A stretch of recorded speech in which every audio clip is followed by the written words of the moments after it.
அதிகாரி வந்து ரிசைன் பண்ணிருக்காரு இல்லையா, குடியரசுத் தலைவர் வந்து ஒரு மணி நேரத்துலயே அவர் தான் அந்த மேட்டர் மட்டும் சொல்லணும். சென்ட்ரல் அவர் தான் ஸ்டேட் பேசினாரு மைக்ல. அதாவது தேர்தல் தலைமை ஆணையர் வரவிருக்கிற 4 நாள் தேர்தல் அறிவிக்கின்ற தேதி ஒரு வாரத்தில் இருக்கையிலே தன் பதவியை ராஜினாமா செய்துள்ளார். அதை குடியரசுத் தலைவரும் ஏற்றுக்கொண்டுள்ளார். பொதுவாக அரசியல் அமைப்பு சட்டத்தின்படி தேர்தல் ஆணையத்தில் 3 நபர்கள் உறுப்பினர்கள் வேண்டும். தலைமை ஆணையர் மற்றும் 2 துணை ஆணையர்கள். எந்த கருத்து இருந்தாலும் அவங்க ஆலோசித்து நியாயமாக ஜனநாயக முறைப்படி அவர் செயல்படுவதற்காக தனிச்சையாக செயல்பட வேண்டும்.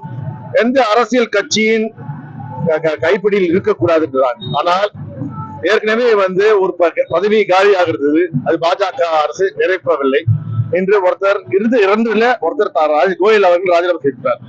தானாவே கடைசியாக இருக்கிறவர் தான் இப்போது பதவியிருக்கார். அப்பொழுது தேர்தல் நியாயமாக நடக்குமா இல்லை ஏற்கனவே மக்கள் மனதிலே ஐயங்கள் இருக்கிறது. இந்த எலெக்ஷன் மிஷின்ல ஓட்டிங் மிஷின்ல பல முறைகேடுகள் நடப்பதாக இந்தியா முழுவதும் பேசப்படுகிறது.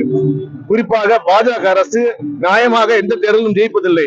இதில் பாஜக குறிப்பாக மோடி அரசு அமித்ஷா கை இருக்கிறது மக்கள் சந்தேகப்படுகிறார்கள்.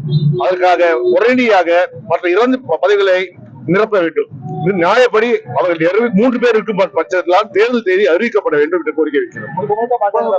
ஆமா, மோடி தான் பின்ன